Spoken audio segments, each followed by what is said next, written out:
dramas personales de ciertas personas tampoco es que me parezca ideal contarlos. Piñero es el típico caso de sacerdote que ha caído en la incredulidad.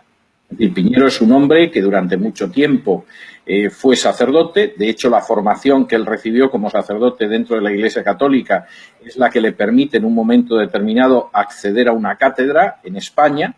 Y en un momento determinado se casó, tuvo niños, se separó de la mujer, ha tenido una vida, yo diría que agitadilla en ese sentido privado, y es el típico caso de la persona que dedica la segunda parte de su vida a negar todo aquello que defendió a machamartillo durante la primera parte de su vida. Yo eso lo he visto, ese es un fenómeno psicológico que lo he visto en la política, que lo he visto en la filosofía y que lo veo en casos como el de Piñero. Piñero tiene una tesis que es tan idiota, que verdaderamente da vergüenza. Y que dentro del ámbito de los historiadores españoles, cuando se habla de Piñero, la gente vuelve la cara y se ríe. Y eso no lo estoy inventando, no estoy especulando, eso lo he visto yo en varias ocasiones. Y yo he llegado a escuchar al decano de los historiadores de la antigüedad en España diciéndome, oye, el Piñero este es tonto. Y es tonto primero, porque ¿cómo se puede creer con las fuentes históricas que tenemos que Jesús era un revolucionario armado y que por eso lo mataron los romanos? Y segundo, y aquí decía otra palabra para tonto mucho más fuerte en español, que yo voy a omitir porque además es una grosería y la palabra es muy contundente.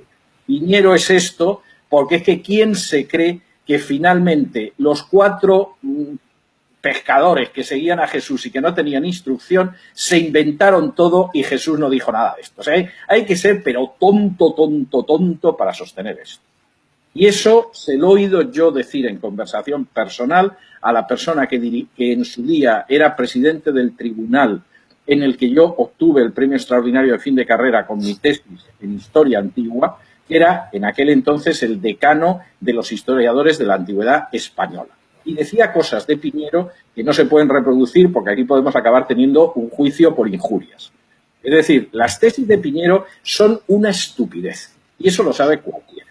Y además no solamente es que son una estupidez, es que son un refrito mal hecho de las tesis de Brandon, que a su vez eran las tesis de Eisler. Me vas a permitir que me tome unos segundos para mostrar hasta qué punto, aparte de copiar, es un ignorante, y yo lamento sus problemas psicosexuales y sus problemas espirituales, pero hay que dejarlo claro. Vamos a ver, a principios del siglo XX hay un alemán que se llama Eisler, que escribe un trabajo, no llega ni a librito, es un artículo largo, en el que él sostiene, basándose en el Josefo Eslavo, que es un escrito medieval, que posiblemente Jesús era un celote y que en última instancia los romanos lo crucifican porque es un revolucionario armado. A Eisler le llovieron las bofetadas académicas por todas partes, porque el texto de Eisler, a pesar de que era interesante, era una estupidez. Y eso no lo repite nadie, porque esa majadería no se le ocurre repetirla a nadie. Pero mira tú por dónde, en los años 60 hay un autor en Gran Bretaña que se llama Brandon, que escribe un par de libros sosteniendo esa tesis. Es decir, Jesús era un celote, a Jesús se le juzgó como celote y en realidad él era un revolucionario armado. El libro de Brandon, que eso ya era un libro, escribió dos, uno sobre el proceso de Jesús y otro que se llamaba Jesús y los celotes. El libro de Brandon no hubo nadie que lo sostuviera. Es decir, la tesis de Brandon vendió muchos libros, era un profesor en una universidad inglesa, si hubiera sido en una universidad española nadie se hubiera tomado la molestia de hacer una recensión, pero en una universidad importante en Inglaterra, la de Manchester, se escribieron varias refutaciones, pero por supuesto lo de Brandon aparece en las historias del Nuevo Testamento de la época siempre como diciendo esta es la tontería que dice Brandon, en nota a pie de página y hombre con cierta elegancia, ¿no? El profesor Brandon ha dicho esto, pero claro, esto no hay quien lo sostenga. Y eso, los que nos dedicamos a estudiar estas cosas lo conocemos, de pronto un día aparece Piñero diciendo lo mismo, pero sin citar a Eisler, sin citar a Brandon y sin citar a nadie. Es como si yo ahora escribo un libro sobre la teoría de la relatividad y no digo una sola palabra sobre Einstein en 400 páginas que tiene. O sea, eso es lo de Piñero. E insisto, es una majadería, no tiene la menor base de carácter histórico. Y, por cierto, Ahora, recientemente, hay un musulmán en Estados Unidos que ha incidido en esa tesis, pero, en fin, por razones que no son tan difíciles de dilucidar. Entonces, los análisis de Piñero, y yo los he leído, pues, hombre, según me pilla el día, o me río a carcajadas, o realmente me dan ganas de ponerme a llorar, porque es un desastre. Es decir, es un caso de una persona que tiene una cierta formación académica, pero que realmente como si no la tuviera, porque es como un mecánico que supiera reparar automóviles y en vez de reparar automóviles se dedicara a romper las llantas de los vehículos. Esa es la realidad. Y la prueba de todo esto es que en la universidad donde Piñero ha tenido un puesto docente durante años, no le tienen enseñando sobre esto. La última vez que yo supe de él, lo tenían relegado a dar clases de filosofía griega, por ocuparle en algo, porque a sus clases es que no se apuntaban ni los despistados. Y, en fin, por eso de no tenerlo totalmente relegado, en fin, no le vamos a mandar a casa si de todas formas hay que pagarle el salario, etcétera, le tenían dando clases de filosofía griega y ahí andaba diciendo pues lo que enseñó Platón y Aristóteles, espero que con bastante más sensatez y más documentación que lo que escribe sobre el cristianismo primitivo. Luego tiene su página web donde se dedica a disparatar sobre todos estos temas y supongo que hay gente que entra y ha terminado comprándole la mercancía, pero Piñero es cero en el mundo académico. Y de hecho, él se dedica a enseñar cosas académicamente que no tienen nada que ver con esto. Y en el mundo de los historiadores, donde seguramente los historiadores de la antigüedad españoles, la inmensa mayoría no es gente creyente, ni cosa que se le parezca, es decir, que no van a decir que tienen prejuicios porque son católicos o protestantes o lo que sea. Bueno, la idea que hay sobre Piñero es que es una persona absolutamente disparatada, que lo que dice no tiene pies ni cabeza. E insisto, estoy hablando, y no hace tantos años de esta conversación, del que era el decano, con diferencia de los historiadores de la antigüedad en España. Y recuerdo esa conversación porque es esas que no se te olvidan nunca, en que de pronto te acercas y dices, oye, que ha sacado este libro, y entonces el especialista te dice, ese no sabe nada, pero ¿qué escribe de la vida de los patos? Y piensa que los patos tienen 4 patas. Olvídate que es un majadero. Bueno, pues, en fin, esto dicho con todos los respetos, es lo que hay que decir de Piñero y cosa parecida. No ha creado ninguna escuela, no tiene discípulos. Sus libros, en fin, se puede citar a lo mejor alguna de las introducciones que pueda tener al Nuevo Testamento, etcétera. Pero en términos generales, la mercancía averiada sobre Jesús no se la ha comprado nadie y es lógico, porque no se la compraron a Brandon, que escribía muchísimo mejor que él, y escribía en inglés, ¿cómo se la van a comprar a Piñero? A ver, primero le mandamos un saludo a Piñero, después al que le estarán silbando los oídos seguramente. Ya que estoy, quiero preguntarle, ¿y Rius Camp qué le parece? Que es un personaje también español que... Vamos a ver, es que esta gente en un momento determinado, tú la ves al otro lado del Atlántico y desconoces el trasfondo. Claro, por eso. Tú desconoces el trasfondo, parece una persona seria, enseña en una institución que se supone que es seria, etcétera, etcétera. Bueno, pues hay gente que se puede sentir deslumbrada.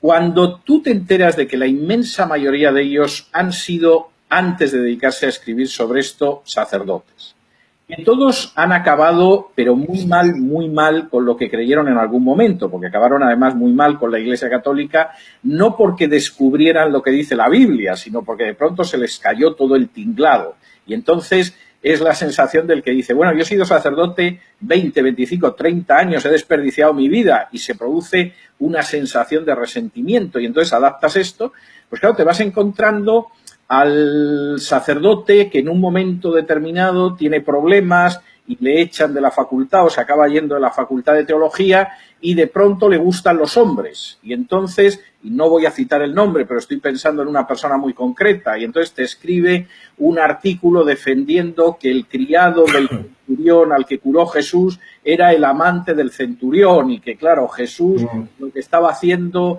era bendecir las uniones homosexuales. Y esto te lo escribe una persona que tiene como problema la homosexualidad. O la persona que, por el contrario, ha estado muy relacionada con movimientos armados de extrema izquierda, a veces con grupos terroristas. Entonces te escribe un libro mostrándote que en realidad Jesús pues era una especie de Che Guevara, pero sin boina. y cosas de este tipo. Claro, cuando tú conoces el trasfondo del individuo, pues se hace verdad lo que decía Albert Schweitzer. Es decir, esta gente no está escribiendo una vida de Jesús. Esta gente está contando lo que a ellos les gustaría que hubiera sido Jesús, porque eso les daría una cierta tranquilidad dentro de lo que es una vivencia que muchas veces ha sido muy triste y ha sido muy atormentada. Y esto lo ves. Es decir, cuando tú ves un libro como El Jesús de Pagola, que huele a rancio, es decir, no es nada más que la repetición de todas las tontadas de los teólogos liberales del siglo XIX, no aporta nada a su bibliografía, es atrasada, desconoce autores elementales. Y, sin embargo, acaba siendo un éxito, un libro mal escrito, sin base histórica, que deriva de la pluma de un señor que tenía una relación muy estrecha con la organización terrorista ETA en España. Entonces, claro, cuando tú conoces esto, pero bueno, pues a las monjitas a lo mejor les gusta mucho, el libro se ha vendido en ciertas comunidades de base de extrema izquierda, etcétera, etcétera, pero esto ni es un acercamiento serio, ni es un acercamiento riguroso, ni es un acercamiento histórico a la figura de Jesús. Esto de nuevo es que yo echo mano del frasco, le pongo la etiqueta de Jesús y luego meto lo que a mí me parece. Y entre otras cosas, meto el hecho de que ya no creo prácticamente en nada de lo que pude creer en algún día, y por lo tanto, pues no hay nada que creer sobre Jesús, todo es mítico, todo es legendario, y a saber si el propio Jesús creía también en algo. Sí, pero eso es el reflejo del drama espiritual del autor, no tiene nada que ver con una labor rigurosa de tipo histórico. Y una de las pruebas, y a mí esto me parece que es importantísimo, yo creo que además es una de esas cosas que marca cuando estás ante un libro serio sobre Jesús o no. Una de las pruebas es que las fuentes históricas que van más allá del Nuevo Testamento nunca aparecen. Esta gente no tiene ni idea de las fuentes históricas del rabinismo, que pueden ser contrarias a Jesús, pero que confirman lo mismo que dicen los evangelios. Es igual que el episodio en los evangelios en el que los fariseos no pueden negar que Jesús expulsa demonios. Pero dicen, bueno, sí, expulsa demonios, pero porque es amigo del diablo. Y eso te lo encuentras en las fuentes rabínicas. No tienen ni idea de las fuentes rabínicas, nunca las mencionan. No mencionan las referencias de carácter clásico, que si Piñero las conociera, que yo tengo mis dudas, pues sabría que, por ejemplo, en la carta de Plinio a Trajano ya le dice que a inicios del siglo II los cristianos se refieren a Jesús como Dios. Es decir, ahí hay un desconocimiento terrible de las fuentes. Y, por ejemplo, ya que hemos empezado hablando del tema de la resurrección, pero nos hemos desviado algo, ninguna de esta gente menciona el decreto de Nazaret, que es esencial para darse cuenta de la importancia de la resurrección. Que es un decreto que se encuentra en Nazaret, de ahí el nombre, que se produce durante el reinado, el principado del emperador Claudio, estamos hablando de los años 40 aproximadamente del siglo I, donde el poder romano prohíbe expresamente el robar cadáveres de las tumbas con la intención de engañar. No robar cadáveres, eso ya estaba contemplado en el derecho romano, que no se podía en absoluto robar cadáveres, porque eso era una profanación de tumbas, sino robar cadáveres con la intención de engañar. Es decir, ese Claudio que ha expulsado a los judíos en Roma, que no distingue a los judíos de los cristianos y de ahí que Aquila y Priscila se vieran también fuera de Roma. Exactamente. Sabe que efectivamente los nazarenos, como los galileos, como los llamaban otros emperadores, predican que resucitó de entre los muertos Jesús. Y la idea es, esto es que alguien ha robado el cadáver con el propósito de engañar y por lo tanto yo esto lo tengo que castigar legalmente. Ese decreto de Nazaret no suele aparecer tampoco en estos libros, lo cual, de nuevo, implica una ignorancia de las fuentes históricas más elementales que a uno se le cae la cara de vergüenza. Es como cuando ves el trabajo mal hecho de un alumno, el trabajo de clase, y de pronto tú lo lees y dices, este muchacho no se ha molestado en prepararse lo más mínimo para escribir un trabajo de 15 páginas, que tampoco es tanto esfuerzo. Y eso es algo que se repite. Y, insisto, claro que uno puede reconstruir la vida, la enseñanza de Jesús, la trayectoria del cristianismo primitivo. Hay muchas cosas que nos gustaría saber y que no se cuentan. No sabemos qué hizo Jesús durante años en los que era niño y en los que era un adolescente. Es decir, hay cosas que seguramente por pura curiosidad nos gustaría saber, pero claro que se puede reconstruir, es sólido históricamente e incluso las fuentes que son contrarias al cristianismo corroboran y respaldan las afirmaciones que encontramos en la Biblia. De la misma manera que, en última instancia, los fariseos, aunque fueran enemigos de Jesús, corroboraban lo que Jesús estaba haciendo. No podemos negar que expulsa demonios. Bueno, pues esto tiene que ser porque es amigo del diablo, pero no se puede negar el hecho. Yo creo que eso es enormemente importante. Claro, en el caso de estos autores, pues es verdaderamente para romper a llorar, porque, con esto termino, lo que uno encuentra en la documentación del periodo del Segundo Templo es que muchas de esos elementos de la predicación de Jesús y de la predicación de los primeros cristianos, que se empeñan en decir que son inventos posteriores o que incluso son ideas que vienen del paganismo, etcétera, estaban en el judaísmo anterior. Y en realidad lo que sucedía no es que el cristianismo primitivo predicara algo que fuera frontalmente opuesto al judaísmo. Predicaba muchos conceptos que eran idénticos. La gran diferencia es que mientras que el judaísmo decía esto va a suceder, el cristianismo decía esto ya ha sucedido. Mientras el judaísmo decía el Mesías va a venir, ese cristianismo primitivo decía el Mesías ya ha venido. Y esto tiene paralelos muy claros. Por ejemplo, la idea de la segunda venida, interpretación liberal. Nunca Jesús habló de una segunda venida. Como le salió mal y lo mataron, ahí los seguidores de Jesús tuvieron que inventar alguna cosa, en fin, para que el fracaso se tapara, etc. Mentira. ¿Qué encontramos en las fuentes talmúdicas? En las fuentes del Talmud encontramos que el Mesías viene, que el Mesías muere, que el Mesías es elevado a la diestra de Dios y que el Mesías volverá. Y ahí los rabinos ya discuten si el Mesías va a tardar en volver 300 años, va a tardar 400 o va a tardar un milenio, pero la idea es que efectivamente el Mesías volverá. Luego esa interpretación liberal y modernista es falsa. Otra cuestión. Jesús no pretendía morir, le mataron, se acabó la historia, salió mal el plan, y entonces los cristianos pues echan mano de los mitos paganos sobre los dioses que mueren, etcétera, etcétera, y se crean toda la historia expiatoria. Mentira, falso. No solamente es que en el Antiguo Testamento aparece claro la idea de un Mesías siervo en el capítulo 53 de Isaías que cargaría con los pecados del pueblo en expiación.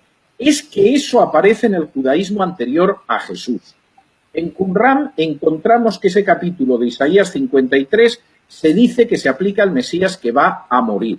En el Targum de Isaías, que es anterior también a Jesús, al llegar a Isaías 53 se dice claramente que el siervo es el rey Mesías, etcétera, etcétera, etcétera.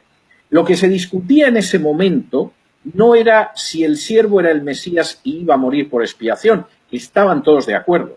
Lo que se discutía es que los cristianos decían, ya ha venido y es Jesús. Y los judíos decían, ni hablar, no puede ser Jesús. Y esto es tan claro que el propio judaísmo, sobre todo a partir de finales del siglo I, empieza a cambiar interpretaciones teológicas porque son armas teológicas de los cristianos.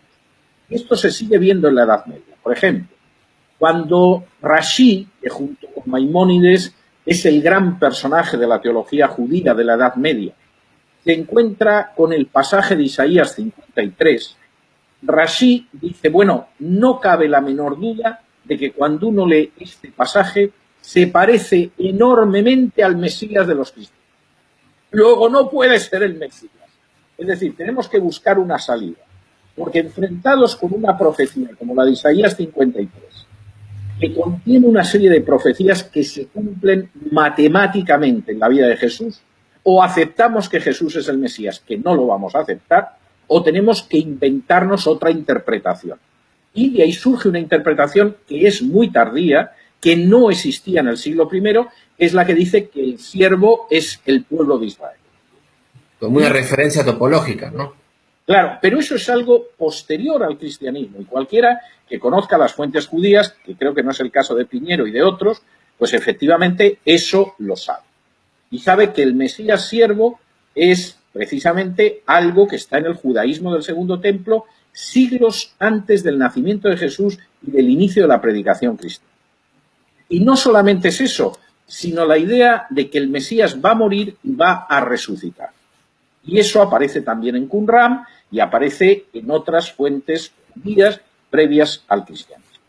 De manera que esas, es decir, al final las fuentes históricas dan de sí lo que dan de sí. Yo recuerdo que este decano de los historiadores de la antigüedad en España, que tenía una pésima opinión de Piñero y al que yo mencionaba antes, solía decir que las fuentes históricas son como la caspa que se te cae de la cabeza a los hombros. Y decía, es que por muchas vueltas que le des, al final siempre acaban cayendo, son las fuentes, y tú no puedes construir la historia nada más que sobre las fuentes históricas. Y si tú, en vez de construir la historia sobre las fuentes históricas, sobre los documentos que tenemos, te dedicas a hacer otra cosa, entonces dedícate a la novela. Que, por cierto, es algo que Piñero ha intentado en alguna ocasión y le salió muy mal y vendió muy pocos ejemplares. Pero eso es otra cuestión aparte. Pero, efectivamente, seguramente, pues, autores que se han puesto a escribir novelas sobre Jesús contando disparates, pues a lo mejor intelectualmente son más honrados que supuestos académicos que se han dedicado a escribir novelas y encima las presentan como un texto histórico que no es ni proposición. No le pregunto